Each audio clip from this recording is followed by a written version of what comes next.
Oh, hello there.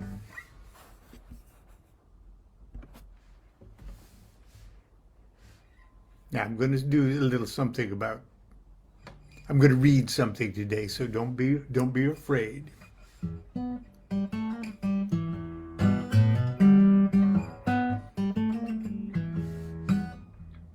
Ain't necessarily so. Ain't necessarily so. Things that you're liable to read in the Bible ain't necessarily so.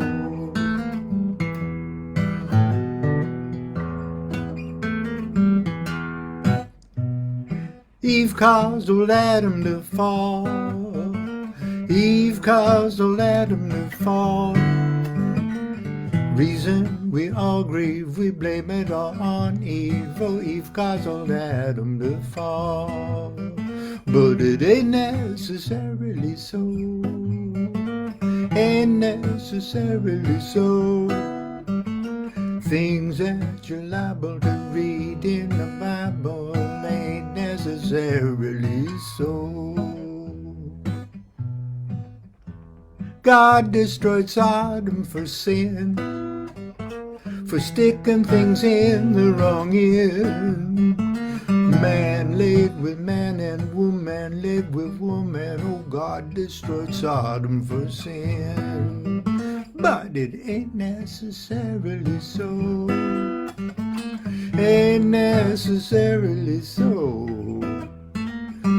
Things that you're liable to read in the Bible ain't necessarily so.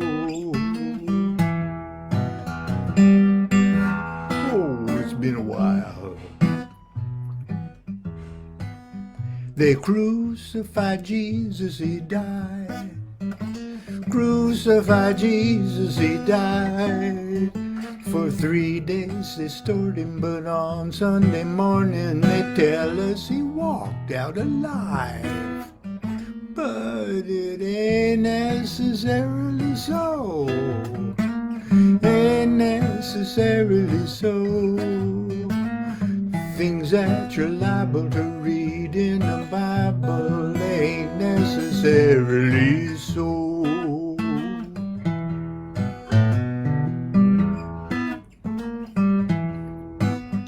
Well, Paul says we're evil from birth.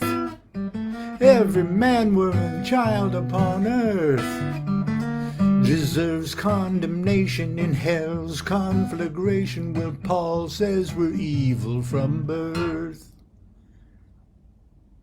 Fuck Paul. 'Cause it ain't necessarily so. Ain't necessarily so. They tell you, oh children, the devil's a villain.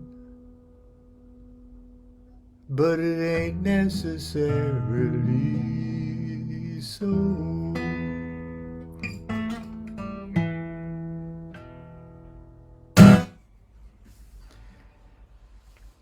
Good morning, everyone.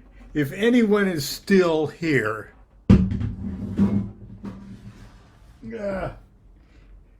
we cleaned up my office a little yesterday. I say we, but it was mostly Constance with me just getting in the way and looking at stuff. Anyway, believe it or not, there's a segue. There's a tie-in with today's subject, and today's subject is the second installment in this Qabalah Zen of the West. And right where we left off in my book, Angels, Demons, and Gods of the New Millennium, I've even got that little quote there. The things that you're liable to read in the Bible, it ain't necessarily so. Now, Ira Gershwin wrote those words. He didn't write the words about fuck Paul and Jesus sticking it in the wrong end and things like that. But I wrote that, okay? But I'm giving credit to Ira Gershwin, the lyricists, for George and Ira Gershwin's Porgy and Bess. So, I just had to, because I had the guitar out from yesterday. Haven't played it in a long time, as you can probably tell. Uh, and my fingers are all tender, tender. But anyway, I'm going to continue on with that, if you don't mind. And whether we care to admit it or not, the mythical stories of the Bible are indelibly stamped upon the collective psyche of Western civilization.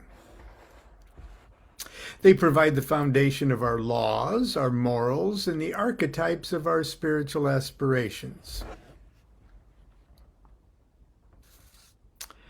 They also run roughshod through our fears, our insecurities, even our nightmares.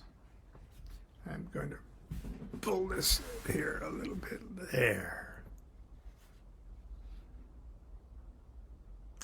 The volatile political environment of the Middle East, which for the last half of the 20th century and the first quarter of this one, has threatened to embroil the entire world in armed conflict, can be blamed at least in part upon the belligerents' belief that they are descended from one or another brothers in a Bible story.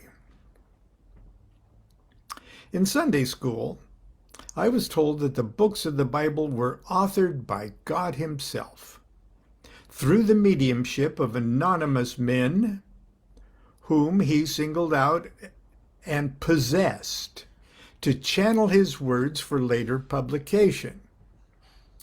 A succession of miracles that ensured that the cosmic purity of these words would survive translation into all the major languages of the world. Even as a child, I found this scenario impossible to believe.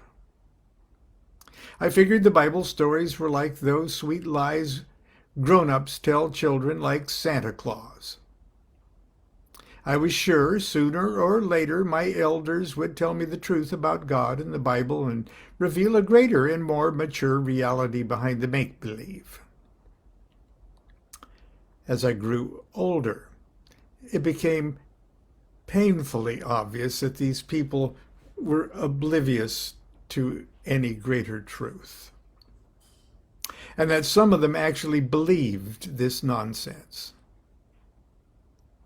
The fact that my Bible-thumping role models repeatedly used the Word of God to justify war, child abuse, anti-Semitism, racial segregation, which when I was young, there was racial segregation. Right now, I would also include white supremacy in this list.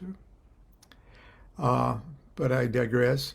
And a litany of other foul bigotries eventually compelled me to reject the God of Abraham and eye all things biblical with bitter cynicism.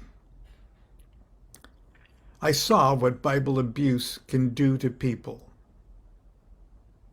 and I did not care to add my name to the Lamb's Book of Life, especially if it meant spending eternity with these dolts.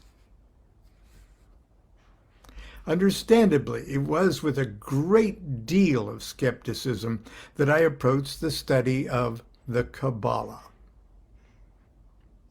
a spiritual discipline supposedly based upon Holy Scriptures. But approach it I did. Perhaps because I was haunted by a childish dream that there might be a hidden wisdom buried in these crude and violent stories of desert bullies, lecherous goat herders, and murderous kings. At first, I was very annoyed to learn that, like my well-intended but willfully ignorant, I would choose to say now, semi-conscious Sunday school teachers, Kabbalistic tradition holds that certain biblical texts are the result of divine inspiration.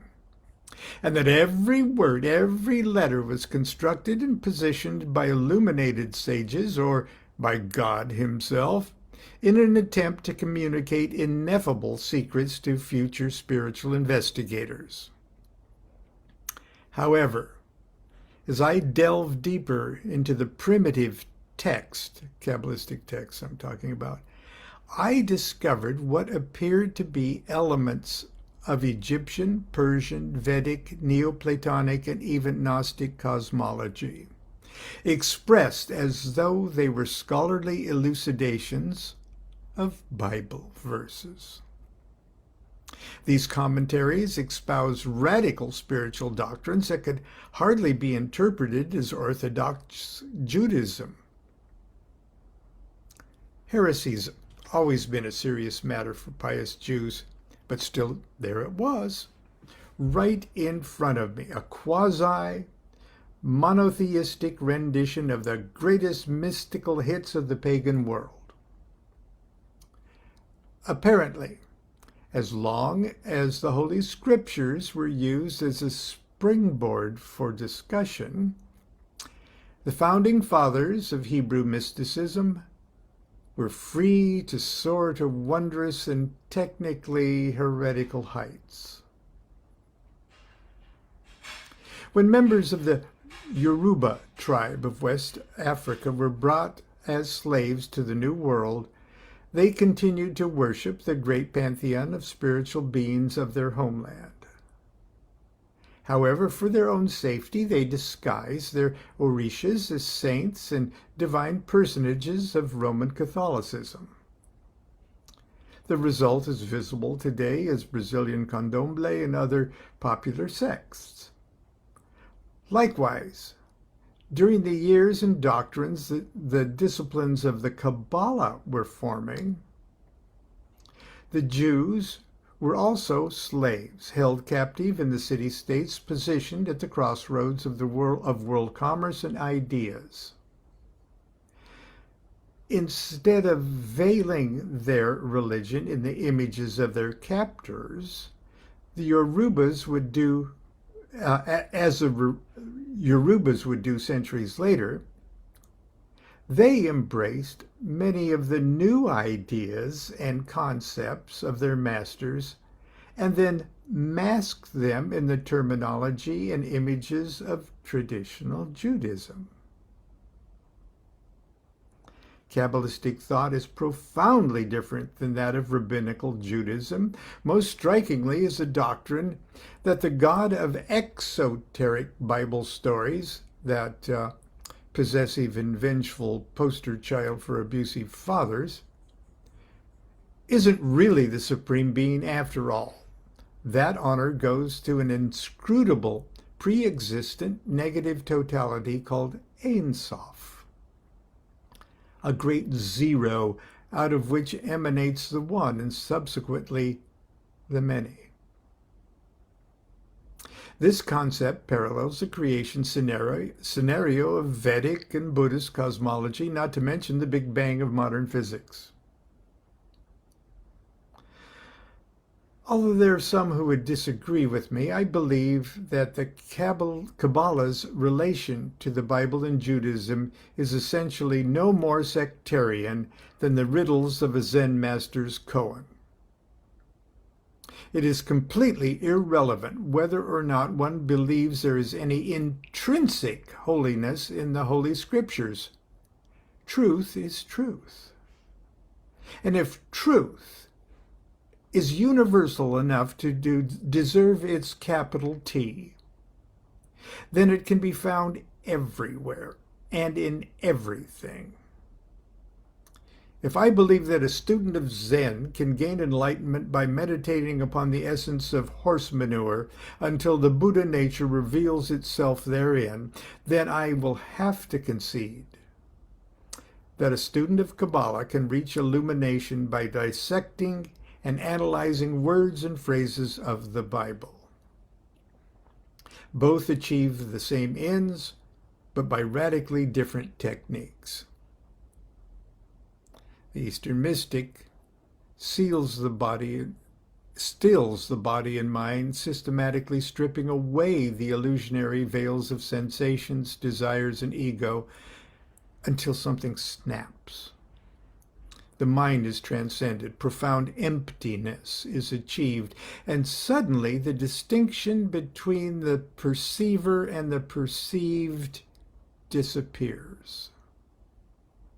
Conversely, the Kabbalist bombards the mind, drawing parallels and correspondences between absolutely everything and absolutely everything else until there is no anything else left. Eventually, something snaps. The mind is transcended, profound fullness is achieved, and suddenly the distinction between the perceiver and the perceived disappears. In his masterpiece, Liber Aleph, the Book of Wisdom and Folly, Aleister Crowley describes the goal of this mental yoga as he addresses his magical son. Do thou study most constantly, my son, in the art of the Holy Kabbalah. Know that herein the relations between numbers, though they be mighty in power and prodigal in knowledge, are but lesser things.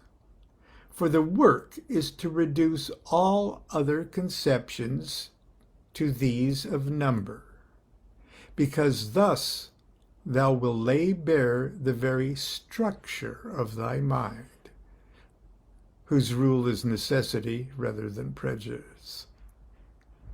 Not until the universe is thus laid naked before thee canst thou truly animatize it.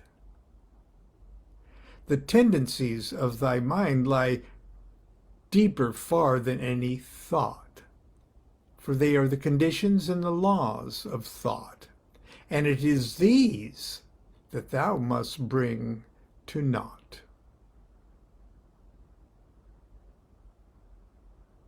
In order to, quote, reduce all conceptions to those of numbers and lay bare the very structure of the mind, Kabbalists utilize a number of techniques, including the employment of a divine numerology known as gematria, a shorthand system known as notarikon, and a cryptographic exercises of Temora. In the space permitted, I will try to describe the basic principles of these techniques. And that's where we're going to leave off today. I hope you'll forgive my song. It's not one of my most elegant offerings, but I thought it'd be quite appropriate today, so I took a chance. Anyway, until tomorrow, continue to be good to yourself and be good to each other. And remember, everything, including every word I say, it ain't necessarily so. Do what thou wilt shall be the whole of the law. Love is the law. Love under will.